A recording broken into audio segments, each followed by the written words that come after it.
it. Paimon never thought she'd see you two together. Nice to see you again, Traveler and Paimon.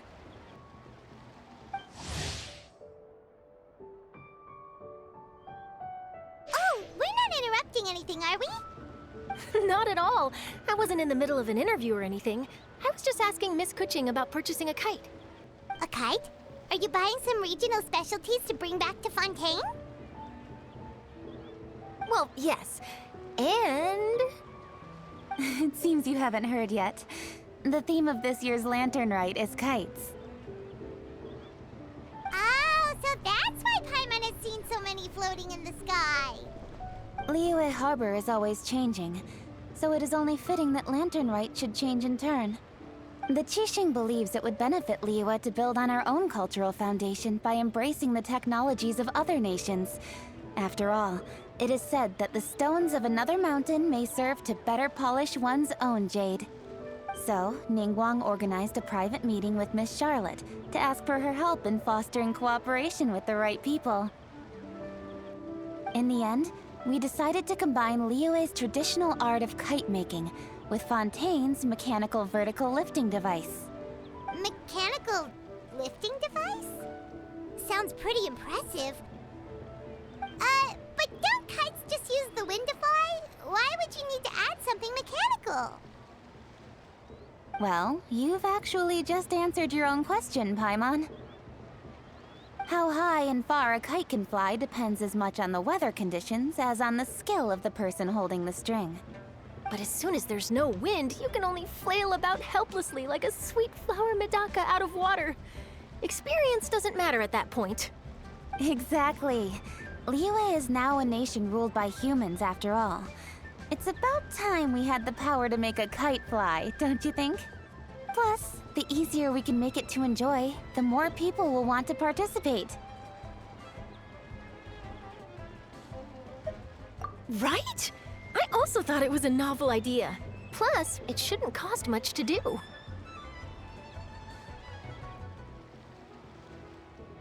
With Miss Charlotte's help, everything has gone smoothly. Our new mechanical kites are already available to purchase from a stall in the harbor. We're having trouble keeping up with demand. We also gave quite a bit of thought to the price. We didn't want it to be too much more expensive than a traditional kite. Cool! Turns out you two and Ningguang like playing with toys just as much as Paimon! Toys? They're not exactly toys. You see, Miss Kuching? That does seem to be everyone's first reaction.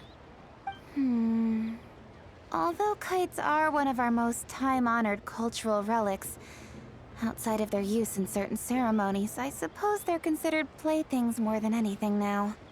But to me, there's so much more than that. Think for a second about how remarkable it is that a flimsy paper kite attached to a string has the capacity to touch the sky. It is this slight piece of paper that also carries the weight of Liyue's cultural traditions.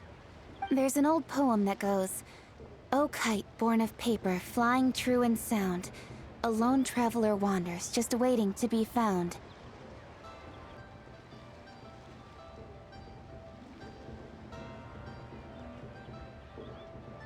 In the past, poets from Liyue used kites to symbolize a feeling of longing, or evoke the peacefulness of idyllic rural scenery. If the people of today can derive enjoyment from this activity, they will not only be more likely to better appreciate the tradition, but also to pass it down to the people of tomorrow. That's the Kuching we know, always thinking 5 steps ahead of anyone else. Well said, Miss Kuching. I've learned quite a bit myself. As long as you're willing to listen, I'm happy to share. I also know quite a lot about the various folk traditions related to kites. For example, whenever a kite blew away, people would say it was the Adepti that summoned the wind to take it away as an offering. That way, you can turn an unfortunate event into an auspicious one. What about something more fun? Do you know anything like that? More fun. Let me think. Oh, I suppose we should first talk about how kites are made. It's another one of our precious forms of traditional craftsmanship. My grandfather told me that back when he was a boy, children learned the art of kite making step by step from their elders. First, you use the thin strips of bamboo to construct the frame. Then, you draw a design of your choice on a piece of paper, paste it onto the frame, and tie on the string. Then, you look towards the sky and release the kite to soar among the clouds. Some people write down certain names or desires on their kites, cut the string, and let them fly free.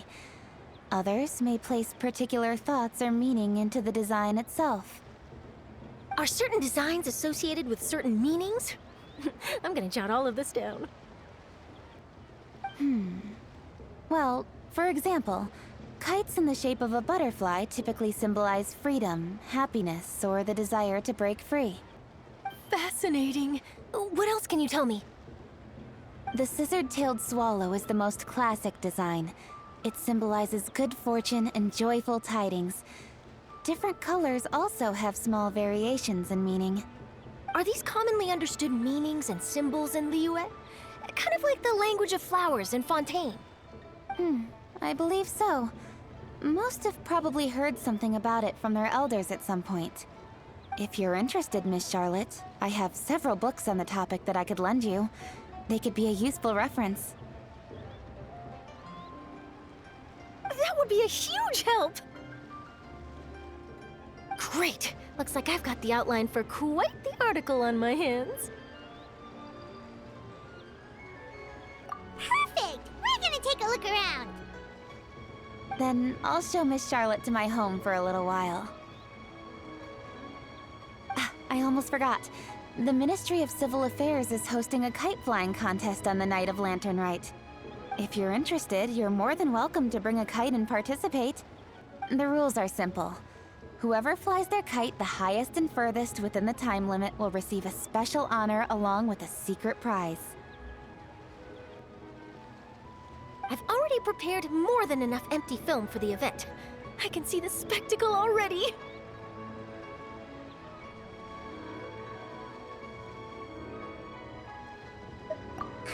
Maybe tone it down a bit, Traveler. What if we don't win? It's better to keep a low profile until the competition starts. Then we'll give them a show they never saw coming. Oh, that secret prize is ours. Then I'll look forward to seeing your performance. You bet! See you then!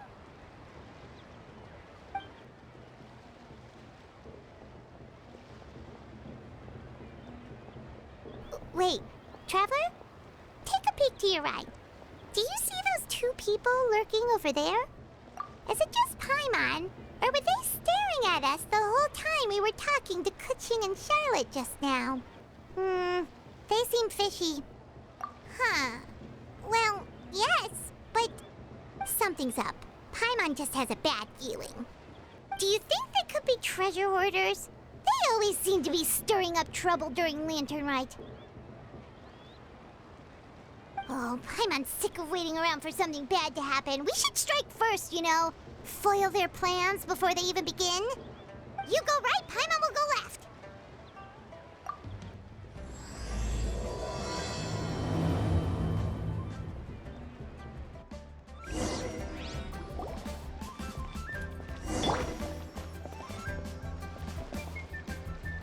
Oh. It is with such an air of urgency that you appear before us. Your comportment suggests you believe us to have committed some heinous crime. Perhaps you could enlighten us as to your intentions. Whoa, where did this fuddy-duddy come from? You should be the one doing the enlightening, buddy. Don't think we didn't notice you eavesdropping. One look and we could tell you were up to no good. Tell us everything, starting with your name! One bears no secrets before two such as yourselves. You stand in the presence of the mighty and illuminated Adeptus, Moon Carver. For the purpose of this foray into the mortal realm, however, you may address one as Hojong. You kidding?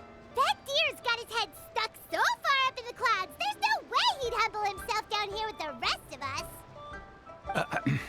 You may want to hold your tongue, Paimon. Don't think that Paimon is gonna believe you just because you know her name. Let Paimon guess. You're supposed to be Mountain Shaper, right? Indeed. Mooncarver and myself have descended upon the mortal realm for a visit.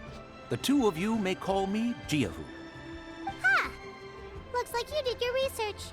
But in our experience, the harder you try to lead us on, the more likely it is that we've got a big fish on our hands. We'll go straight to the Millilith and have you arrested for impersonating a Adepti! Preposterous! Utterly preposterous! Right! Tell us something that only an Adeptus would know. And it better not be some common knowledge that any person on the street could tell you. You may recall that in order to preserve the tranquility of one's mountain, one planted karst crawlers around Mount Hulao. In fact, the seeds are one of Streetward Rambler's cultivars. Among all the Adepti, her horticultural skill is preeminent. The plant neither wilts nor withers, and its practical use is undeniable. Yet it does require quite the upkeep. After a while, one tires of the effort. Thus, one had no choice but to foray into town to inquire from Streetward Rambler a gentler and more easily managed variety. On your way, you were accosted by a group of youths, and without revealing your true form, were unable to extricate yourself of their presence. If one's memory serves, Streetward Rambler had to personally come to your rescue. How did you come into possession of such knowledge? The young lass, Yao Yao, keeps no secrets from Cloud Retainer. Alas, one can only let bygones be bygones. That might have been more detail than we needed. Seems like you two are the real deal, and Paimon's sorry for suspecting you. But, for beings as forgiving as yourselves, this is just water under the bridge, right? You indeed have an agile mind. Cloud Retainer was not mistaken in her high estimation of you. Paimon's still curious about something. It's just... Paimon can understand why Mountain Shaper is here, but why did you decide to come to the city, Mooncarver? It's not really your thing, is it? It is but an inevitable eventuality. Long have the mountains remained strangely idle since Cloud Retainer's move to Liyue Harbor. With Lantern Rite near at hand, one would expect Cloud Retainer to provide us with an account of the festivities in advance. Yet to this day, she has failed to appear. Cloud Retainer is hardly the forgetful sort.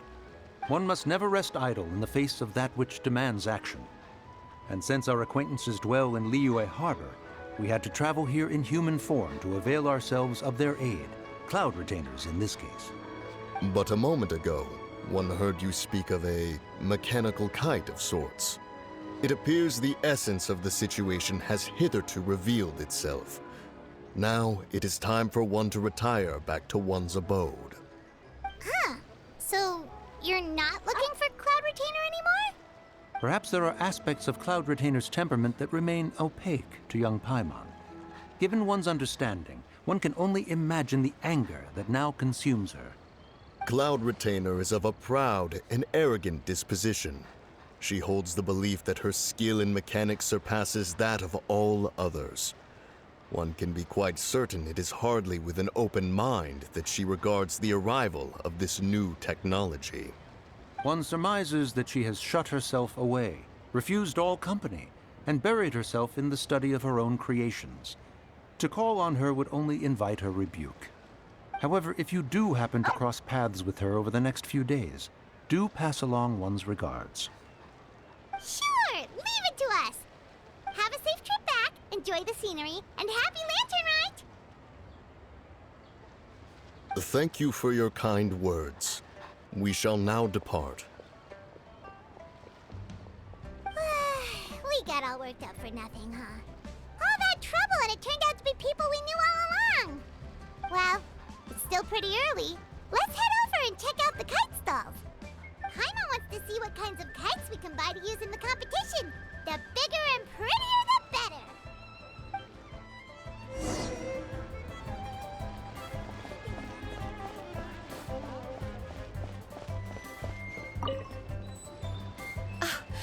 Welcome! Are the two of you looking to buy a kite? Would you like me to go over the different designs? Ooh, a scissor kill swallow! And a butterfly! And oh! Ah, this jade chamber design is our newest. It's been selling like crazy over the past 2 days. Does it also have a unique meaning? Of course. The jade chamber symbolizes wealth and abundance. The kite bearing its design is said to bring riches in the future to those who fly it. Oh, now that's Paimon's kind of kite! I apologize for the interruption, but are all your wares in order, Miss Genuine? Yes, they're just over there. The paper, bamboo, and dyes. All the necessary kite-making materials. Wonderful. I'll pack them up and get a guard to deliver the goods to Yilong Wharf for you. Yilong Wharf? Oh, wonder what that place is like during Lantern Rite. Paimon would love to go take a look. Well, if the two of you are interested in going to Yilong Wharf, then could I trouble you to find Gaming and deliver these goods together? Is Gaming the guard you just mentioned? Well, yes. The communications office handles shipments and transports around Liyue. He works for the Secure Transport Agency, one of our sub-organizations. The problem is, many of my colleagues have taken leave during Lantern Rite to spend time with their families. So, our available workforce has seen a dramatic decrease recently. If you were willing to help out, then I could get a head start on my next appointment. You do seem really pressed for time. Of course. Hard work deserves ample rewards. Now, at this time of day, Gaming should be somewhere in the vicinity, but just follow the main road until you see the head of a Wushu dance costume. Should be on your right. Be sure to come back if you'd like to buy a kite. I'll even give you a discount.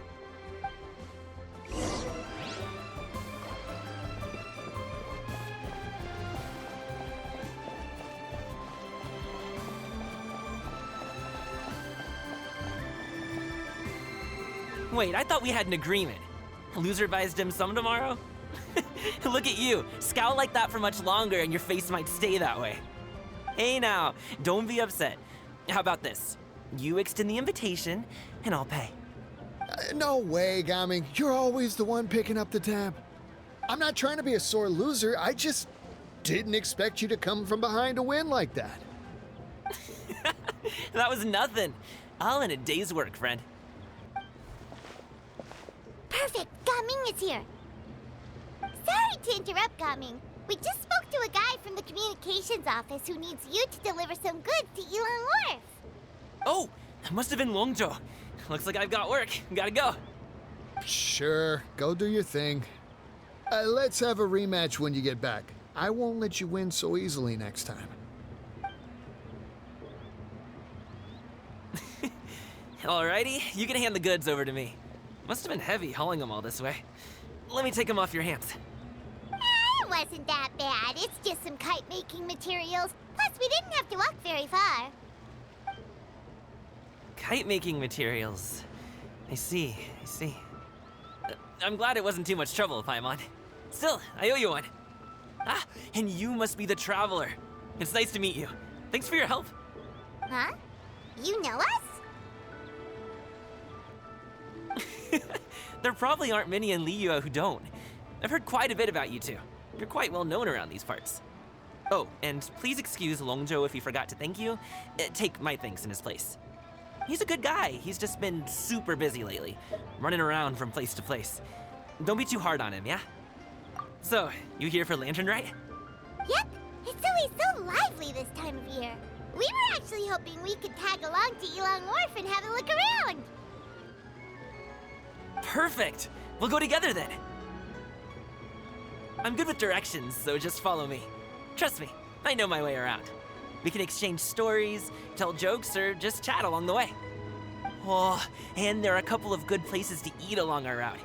We can stop and grab a bite when it's time. The ingredients are fresh, the portions are generous, and the prices won't break the bank. You can order anything, and I promise, you won't be disappointed. Order anything? Hey, did you really have to call Paimon out like that in front of our new friend? Don't worry, I understand. I joke around like that with my friends, too. It just shows how close you are. Do you need to pack anything up before we hit the road? I can wait. Nope, our things are always packed and ready. We're pretty much travel experts at this point. Oh, that's right. Then let's get going. If we run into any trouble, you can count on me to protect you. I am a guard, after all.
Wouldn't gliding be faster?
Wait.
riveting.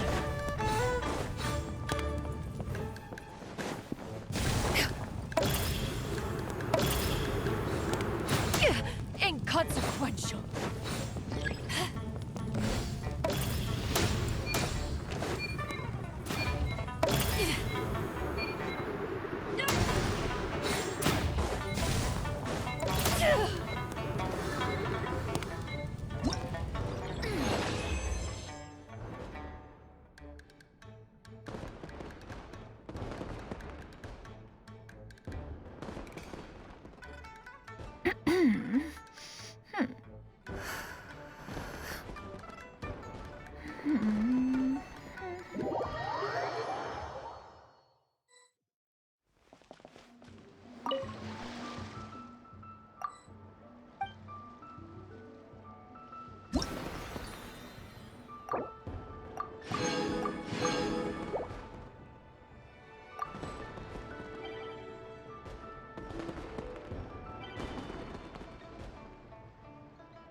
My.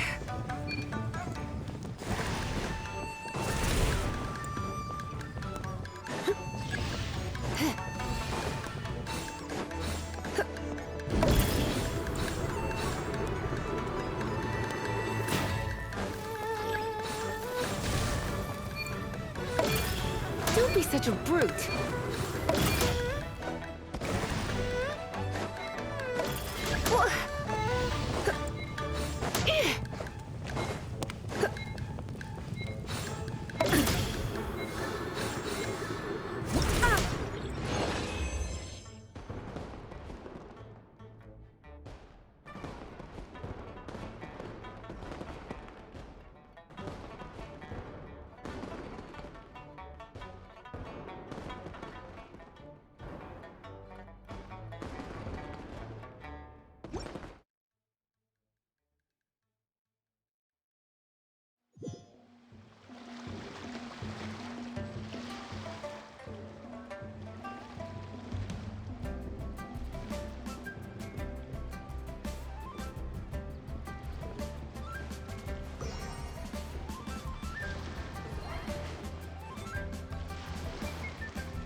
am Ningguang, Tianshin of Qixing. You wish to trade? You be my personal bodyguard, and I will show you how to get ahead in Liyue.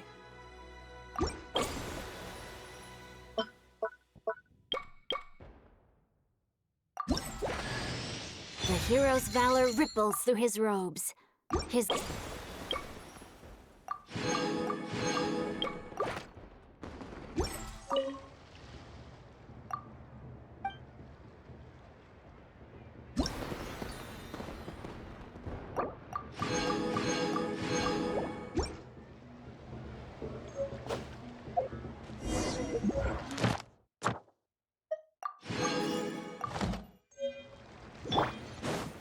Yeah! Skyward! Scatter!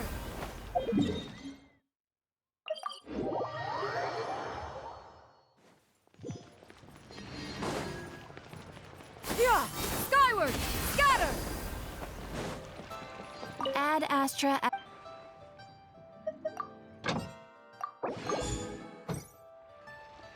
Ad Astra. Thank you for